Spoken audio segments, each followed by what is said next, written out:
রোমানদেরকে পরাজিত করা হয়েছে, প্রথম ব্রিটেন এবং পশ্চিমাদের সহযোগিতায় তারা এই জায়গা দখল করেছে। আমরা শুধু ইসরায়েলের কথা বলবো তা নয়, আমাদেরকে পুরো পশ্চিমা বিশ্বের এই যে কুফরি, এই শিরক এবং জুলুম এর বিরুদ্ধে কথা বলতে হবে। শুধুমাত্র ইসরায়েলের বিরুদ্ধে আমাদের যুদ্ধ নয়, বরং প্রত্যেক জালেম সম্প্রদায়ের বিরুদ্ধে আমাদের যুদ্ধ। এবং এই বাইতুল মুকাদ্দাস জয় করার পর বিগত 100 বছরে তারা দফায় দফায় কতগুলো যুদ্ধ করেছে মুসলিমদের সাথে, কতগুলো ভাইকে শহীদ করেছে, কতগুলো বোনকে ধর্ষণ করেছে, কতগুলো বাচ্চাকে তারা হত্যা করেছে, এটা কারোরই অজানা নয়। তবুও কেন জানি আমরা মুখে গুলি পেটে বসে আছি, কেন জানি আমরা আমাদের ভাইদেরকে সেখানে মরতে ছেড়ে দিয়েছি। চারপাশে 22টার মতো রাষ্ট্র আছে, কেউ এক পা এগিয়ে আসে না। আমাদের ভাইরা রক্তাক্ত হলে তারা ত্রাণ ফোরাতে চায়, আপনি রক্তের বদলে রক্ত কেন ছড়ান না? বাইতুল মুকাদ্দাস বিজয় করার জন্য সশস্ত্র জিহাদ ফি সাবিলিল্লাহ ছাড়া আমাদের সামনে কোনো রাস্তা খোলা নাই। এই বিষয়টা হজম করতে হলে আমাদেরকে শুধুমাত্র ইসরায়েলের বিরুদ্ধাচরণ করলেই হবে না, বরং ইসরায়েলের সাথে যারাই তাকে সহযোগিতা করেছে সামরিকভাবে, অর্থনৈতিকভাবে, ব্যাংকিং সিস্টেম দিয়ে, ফাইন্যান্স দিয়ে, অস্ত্র দিয়ে, মিডিয়া দিয়ে, প্রযুক্তি দিয়ে, সেই প্রত্যেক সভ্যতার বিরুদ্ধে আমাদেরকে দাঁড়াতে হবে, সেই প্রত্যেক জনগোষ্ঠীর বিরুদ্ধে আমাদেরকে দাঁড়াতে হবে। এবং আমরা জানি এই সাপের মাথায় আমেরিকা। আপনারা কি সংবাদ প্রচার করতে পারবেন এই সাপের মাথায় আমেরিকা? আপনারা নিজের অনেস্টলি বলেন, ইসরায়েলকে বোম দিয়েছে কারা? অস্ত্র দিয়েছে কারা? জনবল দিয়েছে কারা? ধর্ষণের লাইসেন্স দিয়েছে কারা? জেরুজালেমের স্বীকৃতি দিয়েছে কারা? কারা অটোম্যানদেরকে ডিফিটের সময় ইসরায়েলের পাশে ছিল? কারা আরব ইসরায়েল যুদ্ধের সময় ইসরায়েলের পাশে ছিল? কারা দফায় দফায় ইসরায়েলকে সামরিক সহযোগিতা দিয়েছে? এর পাশাপাশি কারা পেট্রোডলার চুক্তির মধ্য দিয়ে ইসরায়েলকে আজকে শক্তিশালী করেছে? অতএব এই সাপের মাথায় আঘাত করতে হবে।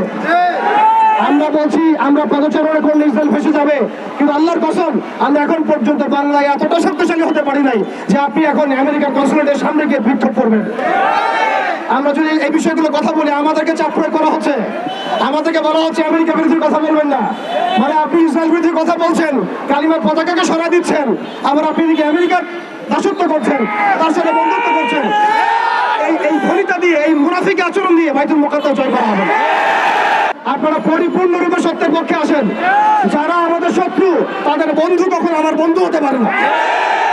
যারা আমার স্পষ্ট শত্রু তার বন্ধু কখন আমার বন্ধু হতে পারে না। এটা আমার কথা নয়, আল্লাহ রাব্বুল আলামিন বলেছেন, লা তাত্তাখিযুল ইয়াহুদা ওয়ান নাসারা আউলিয়া, তোমরা ইহুদি এবং নাসারাদেরকে পশ্চিমকালেও বন্ধুরূপে গ্রহণ করো না। বা'দুহুম আউলিয়া বা'দ, এরা একে অপরের বন্ধু। এটা আমার কথা না, আল্লাহ পাকের কথা। আপনি কি আল্লাহর কথাকে ডিনাই করবেন? দেখুন, তারা জায়নিস্ট মুভমেন্ট গঠন করেছে, আমরা এখন ঐক্যবদ্ধই হতে পারি নাই। তারা সারা বিশ্বে অর্থনীতি নিয়ন্ত্রণ করছে, আমাদের বিকল্প অর্থনৈতিক ব্যবস্থা দাঁড় করাতে পারছি না। তারা ইউনাইটেড নেশনস ফর্ম করেছে, যেটা একটা ফেইলিয়ার অর্গানাইজেশন। এর বিপক্ষে আমাদের মুসলিমদের একটা ঐক্যবদ্ধ প্ল্যাটফর্ম আমরা দাঁড় করাতে পারি নাই। তারা IMF গঠন করেছে, ওয়ার্ল্ড ব্যাংক গঠন করেছে, এগুলো দিয়ে তারা তহবিল দিয়ে ইসরায়েলকে সহযোগিতা করছে। আমরা বিকল্প রাষ্ট্র এবং বিকল্প অর্থ ব্যবস্থা এখন পর্যন্ত কায়েম করতে পারছি না। তারা মিডিয়া কায়েম করেছে, যে মিডিয়াগুলো দিয়ে তারা স্বাধীনতাকামীদেরকে সন্ত্রাসী বলে চিহ্নিত করেছে, আমরা আমাদের মিডিয়া প্রতিষ্ঠিত করতে পারছি না। তারা ফাইন্যান্স দিয়ে সারা বিশ্বকে নিয়ন্ত্রণ করছে। এক ভাই বলে গেলেন, এই মিডিয়া প্রযুক্তিগুলো দিয়ে তারা ওয়ার্ল্ডকে নিয়ন্ত্রণ করছে, আমরা বিকল্প জায়গাগুলোতে আসতে পারি না। জিহাদ শুধু আবেগের নাম নয়, আমাদেরকে রাজনৈতিক জিহাদও যেমন করতে হবে, অর্থনৈতিক জিহাদও যেমন করতে হবে, সামাজিক জিহাদও যেমন করতে হবে, আদর্শিক জিহাদও যেমন করতে হবে। আমাদেরকে যেমন সামরিকভাবে শক্তিশালী হতে হবে, তেমনি আমাদেরকে জামাবদ্ধ হতে হবে।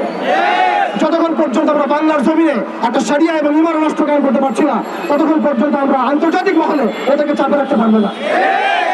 আবার বলছি শুনুন, যতক্ষণ পর্যন্ত আমরা বাংলাদেশে একটা শরিয়া এবং ইমান রাষ্ট্র কায়েম করতে পারছি না, ততদিন পর্যন্ত আমরা আন্তর্জাতিক মহলে ওদেরকে চাপে রাখতে পারবো না।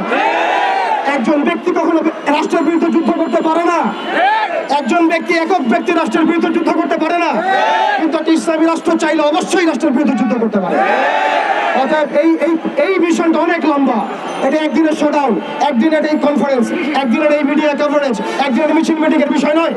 আমাদেরকে সুদূর প্রসারী লক্ষ্য নিয়ে এই ইসরায়েলকে এই পৃথিবীর মাটি থেকে মুছে ফেলার জন্য যা যা করণীয় তাই করতে হবে। আপনারা হীনবল হবেন না এবং দুশ্চিন্তাগ্রস্ত হবেন না।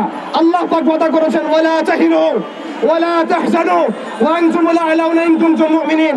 তোমরা হীনবল হয়ো না, তোমরা দুশ্চিন্তাগ্রস্ত হয়ো না, তোমরাই বিজয় হবা ইনশাআল্লাহ, তোমরা যদি মুমিন হয়ে থাকো। শেষ কথা হচ্ছে প্রিয় ভাইরা, আমাদের বাড়ির পাশে আর একটা আঞ্চলিক ইসরায়েলের জন্ম হয়েছে। প্রত্যেকটা জায়গায় আল্লাহ রাব্বুল আলামিন মুজাহিদ ভাইদেরকে তৈরি করছেন, কিন্তু আমাদের অঞ্চলে এই আঞ্চলিক ইসরায়েলকে মোকাবেলা করার শক্তি কি আমাদের আছে? এর জন্য কি আমরা প্রস্তুত আছি? এর জন্য কি আমরা প্রস্তুত আছি? তারা আমাদের উপর একটা অনিবার্য যুদ্ধ চাপিয়ে দেওয়ার চেষ্টা করছে। পুরো বৈশ্বিক সভ্যতা মিলে, জালেম সভ্যতা মিলে আমাদের উপর একটা অনিবার্য যুদ্ধ চাপিয়ে দেওয়ার চেষ্টা করছে। আপনি যতই সুশীল সাথে চেষ্টা করেন, যতই ভালো মানুষ সাথে চেষ্টা করেন, যত ইনিয়ে বিনিয়ে এড়িয়ে যাওয়ার চেষ্টা করেন, আপনি অনিবার্য কনফ্লিক্ট এড়াতে পারবেন না। অতএব প্রিয় ভাইরা, তাওহীদি জনতা, আমাদেরকে প্রস্তুতি গ্রহণ করতে হবে। এই প্রস্তুতি শুধু আবেগের নাম নয়, আমাদেরকে বুদ্ধিদীপ্ত প্রজন্ম তৈরি করতে হবে। আমাদেরকে ইমানের শিক্ষা শিক্ষিত হতে হবে, আমল ঠিক করে ফেলতে হবে, আখলাক ঠিক করে ফেলতে হবে, আকীদা ঠিক করে ফেলতে হবে। মনে রাখবেন, বিভ্রান্ত আকীদার মানুষের দ্বারা বিষয় লাভ করা সম্ভব নয়। সাময়িক একটা ভাইব ক্রিয়েট করা সম্ভব, কিন্তু প্রকৃত বিষয় অর্জন করা সম্ভব নয়। আমাদের ঐক্যবদ্ধ হতে হবে, হালালে থাকতে হবে, আমাদেরকে জাতিগত ঐক্য তৈরি করতে হবে। বাংলার জমিনে যে মুসলিম ভাইরা কাজ করছেন, সবার সাথে ঐক্যবদ্ধ হবে।